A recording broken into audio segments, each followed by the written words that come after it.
Oh sudah ya. Ini dokter umum kompetensinya 4A. Tapi nanti kamu koas nggak dapat, ya nggak ada kasusnya. Makanya dibahas di gawatan karena wajib ya blok ini. Karena ini 4A, definisi, patogenesis, diagnosis, tata laksana pencegahan.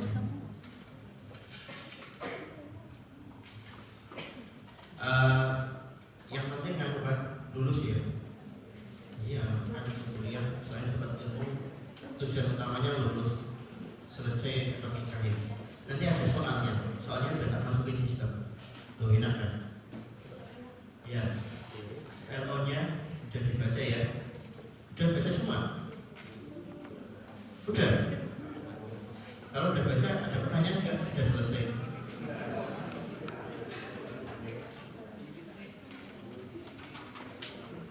Ya, definisi kenapa 4A? Karena ini serius. Kalau kena ini berapa persen yang mati? Kalau di luar negeri 5%, di Indonesia mungkin nggak ada obatnya, yang mungkin lebih tinggi ya. Ya ini racunnya oleh Clostridium botulinum, bakterinya namanya toxin, neurotoxin botulinum.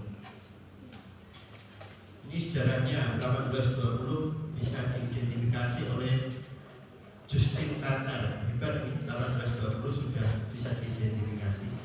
1895 ini toksinnya bisa diidentifikasi. Kalau 1820 masih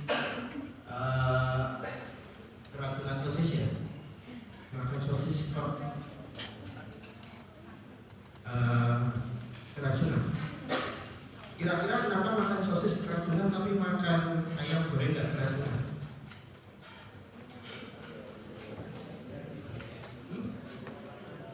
Kenapa? Ya, ayam juga diolah bisa. Kenapa?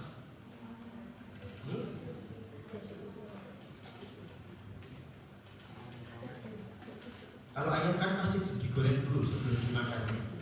Kalau sosis dia akan disimpan dalam jangka waktu lama. Kadang kamu sosis langsung dimakan apa digoreng? Sosis makan ya. Ya itu proses penyimpanan itu yang bikin keracunan. Bedanya itu. Jadi toksin ini dia tahan tidak dengan pemanasan. Ya, kenapa kok sosis atau kaleng? Kalau kaleng kenapa? Kaleng kalau sarden dimasak enggak? Sarden enggak dimasak, orang misos. Kalau orang Indonesia itu makanan kaleng dimasak dulu ya rata-rata ya. Kalau luar negeri enggak langsung makan gitu. Nah itu karena enggak dimakan disimpan sangat lama jadi kena botulisme. Tapi beberapa makanan nggak bisa dimasak. Contohnya apa? Contohnya buah kaleng. Mau kamu masak? Enggak ya, langsung dimakan. Itu bahaya. Kentang, ada itu kentang potato wedge dalam kalengan itu ada. Itu kan ya nggak mungkin dimasak, langsung aja dimakan. Ya, selanjutnya botulisme itu karena dia bisa bikin sarafnya lemah, malah dipakai obat. Ya, jadi yang kencang-kencang itu dikasih toksin botulinum jadi baik ya.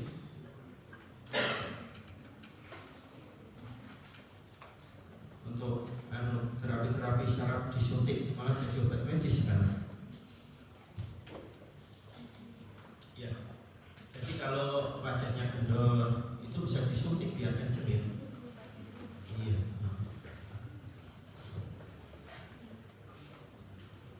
Ini kasus-kasus botulisme di Alaska. Alaska itu Amerika ya. Ternyata di situ paling tinggi.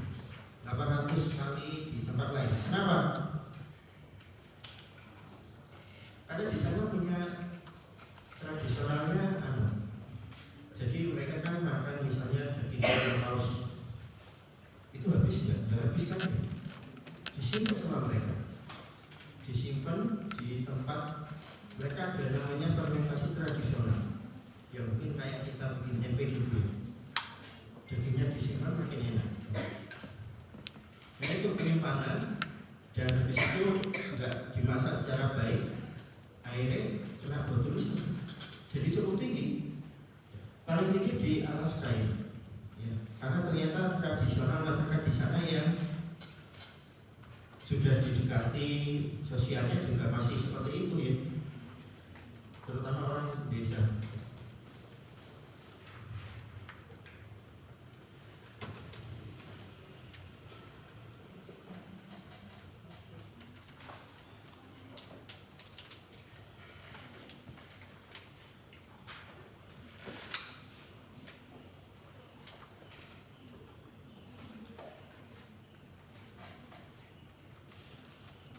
Thailand, ya, kalau ini kan daging ikan ya kalau Alaska. Kalau Thailand apa?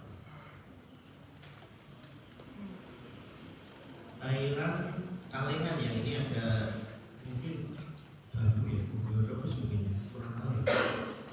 Nah itu ada nikahan, mungkin terpapar racun akhirnya sakit ya. Kalau di Ohio Amerika itu baru aja 7 tahun yang lalu itu makan kentangnya dikaleng. Nah kalau udah dikaleng bukan kan langsung dimakan ya. Kalau orang Indonesia biasanya sih dimasak, kalau orang luar kan nggak langsung dimakan ya. Yang jadi spesial dokter ini di mana-mana. Jadi mungkin ini di lantai kita ada ini ya. Di lantai kita ada. Mungkin tempat-tempat yang tersembunyi karpet apa ini ada ya tentang botulisme. Ya.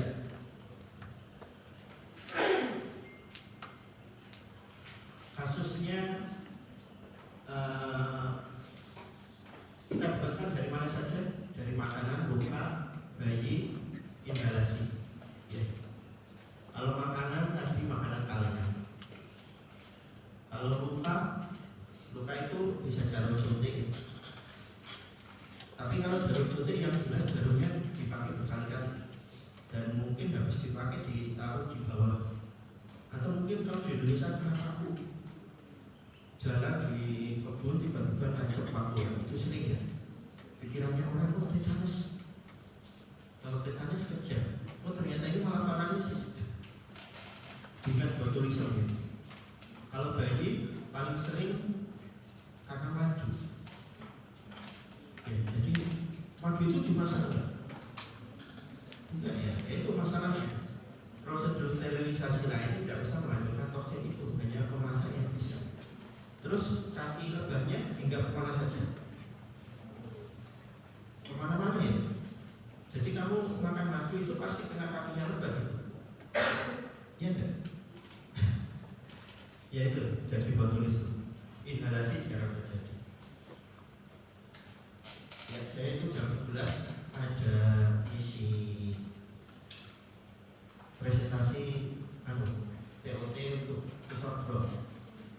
Ya, soalnya kasusnya beda. Enggak sama tahun lalu loh.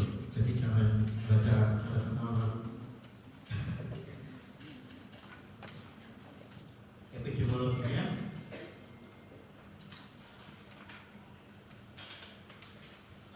yang ketahuan di Amerika. Di Indonesia kira-kira ada apa enggak? Ada. Cuma kita itu sering nggak tahu gitu ya. Yang dari desa ada enggak? Banyak yang dari desa. Orang kota semua ini. Kalau di desa kan biasa. Meninggal kenapa? Mbak Kakong, oh nggak sakit toh, malamnya nggak enak badan, pagi-pagi meninggal. Itu sering ya. Apalagi di GD datang dengan kelemahan, diagnosisnya pasti apa? Pasti stroke. Apalagi usia tua. Pikir nggak kalau ini botulisme? Mungkin. Hati-hati. Nanti terus pasien meninggal, oh ya karena ini stroke-nya keluarga yang sabar ya. Padahal belum tentu stroke ya. Ya ini paling banyak di Amerika karena ada Alaska tadi. Mereka punya tradisional yang khusus ya. Ini makanan bayi luka, makan dimakan bayi itu makan madu atau spora, luka ya karena luka kulitnya. Faktor risiko pengawetan makanan yang tidak aman, penggunaan narkotika suntik. Narkotika suntik, aneh ya, narkotika itu mahal. Tapi anehnya mereka itu malah ganti jarum, tapi beli narkotiknya mau ya, aneh nggak? Aneh ya. Padahal suntikan kedua biasanya udah sakit itu. Ada yang pakai narkotika?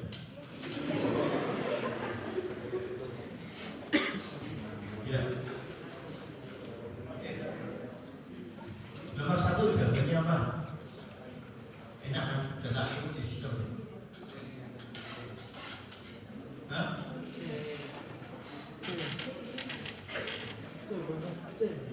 Jadi kalau soal yang dibaca pertama diagnosisnya. Pertanyaan soal apa diagnosis?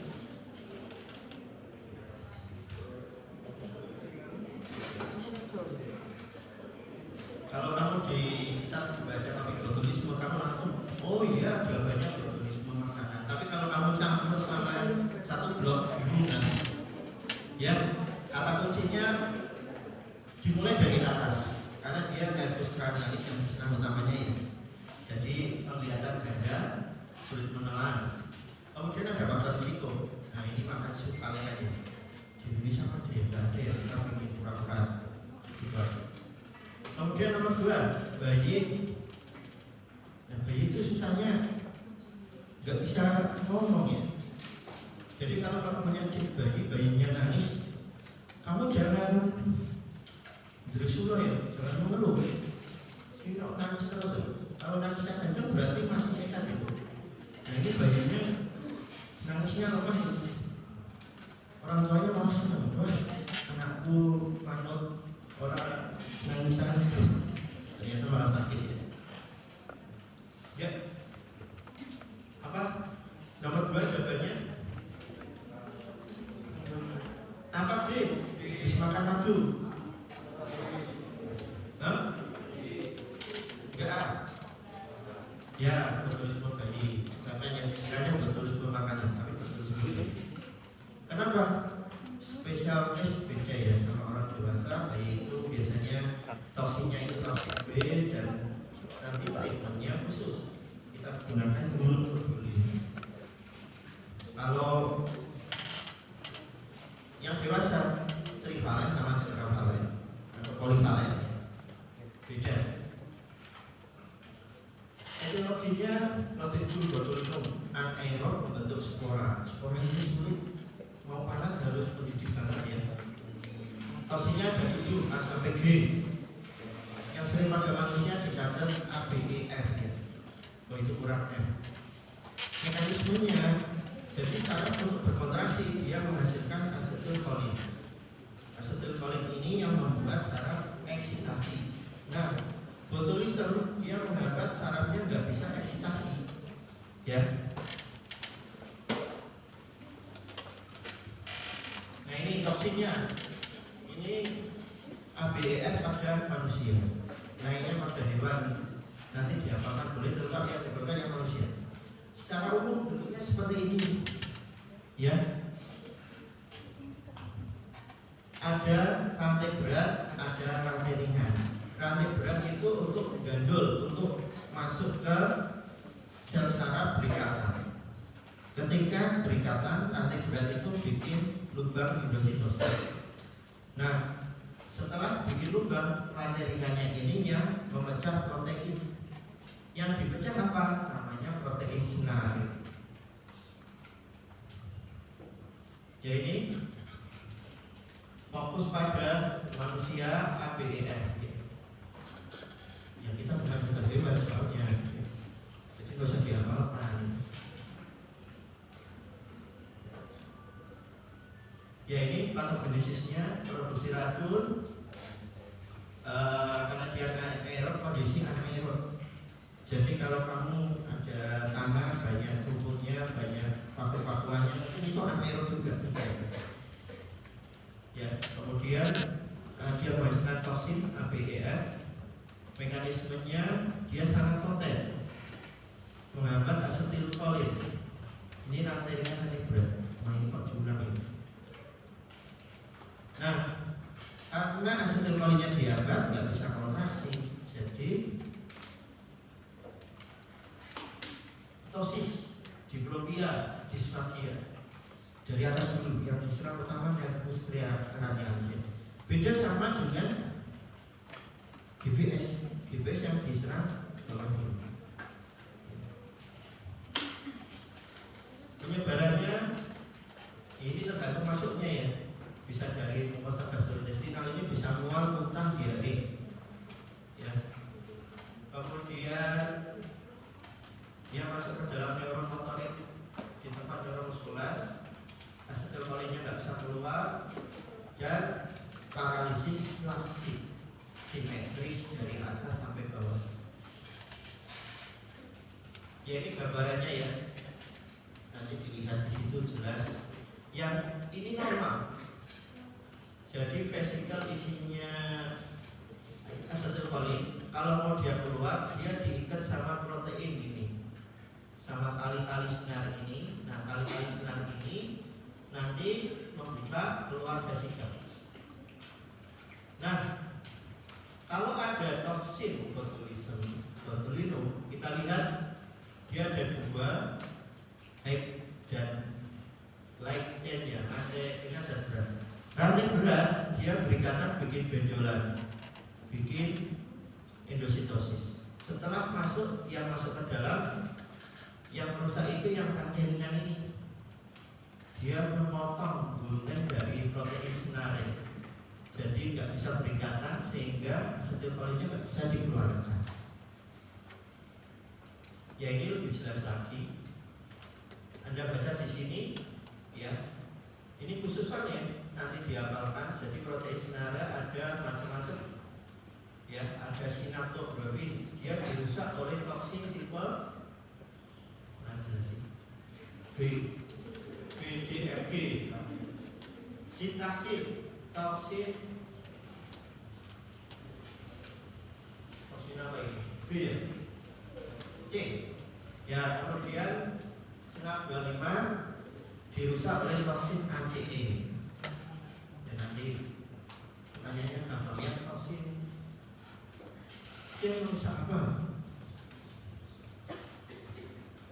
Ini sama kurang lebih ya. Yang atas proses normal, yang bawah ketika ada toksinnya. Nah ini BDFG dirusak oleh merusak sinaptografin, ACE merusak sinap 25, toksin C merusak sintaksin. Jadi nggak bisa berikatan, asetilkolinnya nggak bisa dikeluarkan. Ya, yuk, ini apa jawabannya? Nomor 1, mekanisme utama. Ini karena botulisme, kamu jawab soalnya botulisme, tapi nanti kalau kamu ketemu di soalnya 80, 100, kamu bingung ini yang mana ya? Ini shock, malah pikirannya shock sepsis. Mekanisme, ya kita nggak langsung tahu karena ini botulisme ya, nanti dilihat soalnya. Intinya ada pelemahan motor, simetris, flasid dari atas ke bawah, dan ada faktor risiko. Apa mekanisme utama?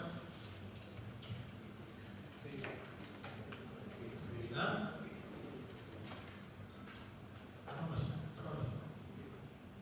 B. Ya betul. Kemudian nomor 2, rantai ringan apa?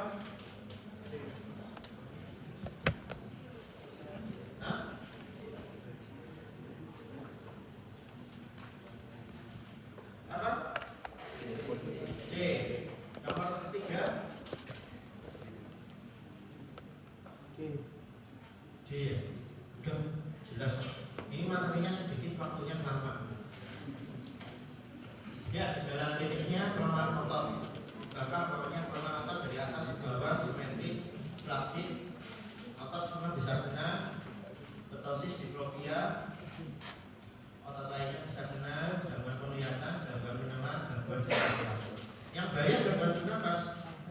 jadi harus pakai ventilator.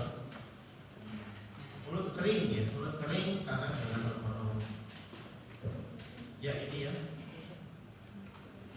Kalau di bayi nggak kelihatan ya, cuma nggak bisa BAB ya, konstipasi, hipotoni, lemes ya.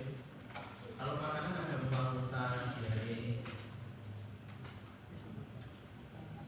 Diagnosisnya pertama gejalanya khas, yang kedua ada paparan, yang ketiga karena ini asam biasanya yang keracunan banyak 1-2 banyak ya. Ada seperti diagnosis intoksikasi makanan. Ya. Pemeriksaan laboratorium mengidentifikasi toksin, kemudian elektromiografi ya. Toksin dari serum, tapi di Indonesia pernah ada. EMG itu ukur sarafnya ya. Kalau PCR jangan kita nggak lakukan, USG juga nggak ada. Kita kan periksa manusia. Jadinya apa? MG, myasthenia gravis. Ya, ini ada testosteronnya positif. Tapi MG itu autoimun, jadi biasanya analisisnya lebih kompleks. GPS dari bawah ke atas. Yang terakhir stroke. Kamu ketemu pasien, lemas, kamu pasti pikiran pertama stroke. Ya. Hati-hati, pikirkan ini botulisme ya. Yang tata laksana sama di kejawatan, primary survei, ABCD, EF dan lain sebagainya. Yang utama adalah antitoksin botulinum. Kamu lihat usia pasien, kalau dia di bawah 1 tahun, pakainya imunoglobulin botulisme. Human ya. Kalau dia di atas 1 tahun atau dewasa, kita pakai antitoksin polivalen yang bisa trivalen, bisa heptavalen, ada 2. Tapi rata-rata sekarang yang beredar yang heptavalen, lebih komplit antitoksin. Ya sampai dirawat intensif, pernapasan, nutrisi, dan evaluasi komplikasi. Luka dirawat, kalau lukanya kotor dibersihkan. Antibiotik untuk bakteri anaerob. Apa contohnya? Metronidazole, penicillin, meropenem, lindamisin, dan lain sebagainya. Jadi anaerob bukan hanya metro ya, banyak pencegahan. Antitoksin kita seringnya pakai heptavalen sama imunoglobulin. Heptavalen hati-hati dari kuda, jadi risiko alergi lebih tinggi. Di Indonesia saya belum pernah ketemu ya, karena nggak dapat kasus juga. Kemudian imunoglobulin botulisme ini untuk bayi. Ya, ini diberikan intravena, evaluasi anafilaksis alergi. Kemudian waktu adalah kunci, diberikan kalau bisa 24 jam pertama. Di atas itu prognosis semakin memburuk. Jadi kalau sudah rusak tidak bisa diperbaiki, tapi toksinnya bisa dinetralisir. Pencegahan yaitu ya pengalengan makanan kadang cuma direbus biasa. Terus sebenarnya kita perlu namanya pressure canning, pengalengan bertekanan tinggi. Kemudian jaga kebersihan, simpan makanan di tempat yang baik. Kalau di tempat kita itu kan makanan jatuh belum 5 menit, itu sama ya. Jatuhnya pas di bawahnya botulisme, nempel terus dimakan.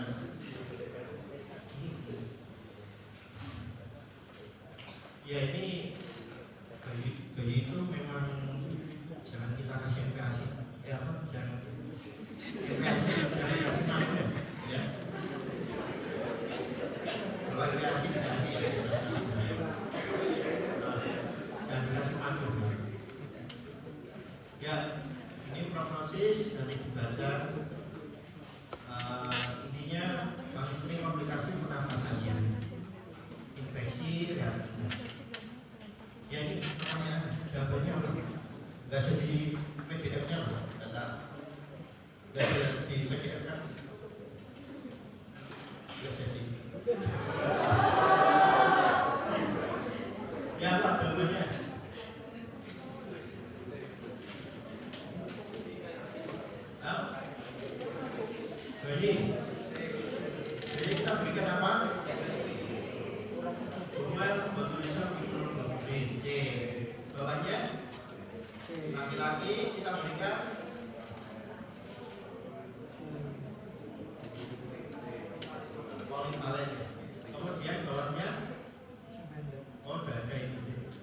infeksi toksin.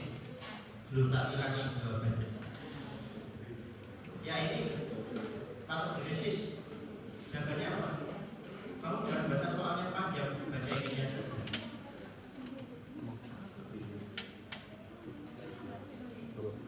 B. Bawahnya